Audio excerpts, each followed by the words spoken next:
அஸ்ஸலாமு அலைக்கும் வரஹ்மத்துல்லாஹி வபரகாத்துஹு. தினமும் ஒரு ஹதீஸ்.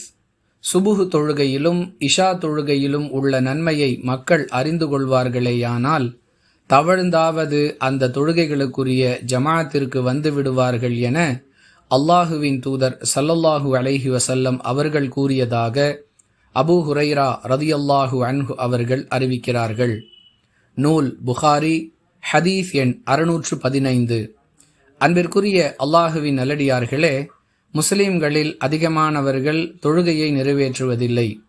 அப்படியே தொழக்கூடியவர்களாக இருந்தாலும் ஜமாத்துடன் தொழக்கூடிய வழக்கம் அதிகமான தொழுகையாளிகளிடம் இல்லை.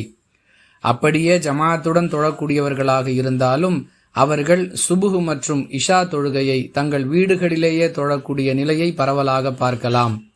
இப்படிப்பட்டவர்களுக்கு நன்மை தொடர்பான சுப செய்தியை சொல்லும் விதமாக அல்லாஹுவின் தூதர் ஸல்லல்லாஹு அலைஹி வஸல்லம் அவர்களுடைய இந்த அறிவுரை அமைந்திருக்கிறது. எனவே பெண்கள் ஒவ்வொரு தொழுகையையும் அதற்குரிய நேரத்தில் தங்கள் வீடுகளில் தொழுது கொள்ள வேண்டும். ஆண்கள் 5 நேர தொழுகைகளையும் இமாம் ஜமாத்துடன் நிறைவேற்ற முயற்சிக்க வேண்டும். அதிலும் குறிப்பாக சுபுஹ் மற்றும் இஷா தொழுகையை ஜமாத்துடன் நிறைவேற்ற ஆர்வப்படுத்தும் விதமாக இந்த உபதேசம் அமைந்திருக்கிறது. வாஹிரு தஅவானா அனில் ஹம்துலில்லாஹி ரப்பில் ஆலமீன். அஸ்ஸலாமு அலைக்கும் வரஹ்மத்துல்லாஹி வபரகாத்துஹு.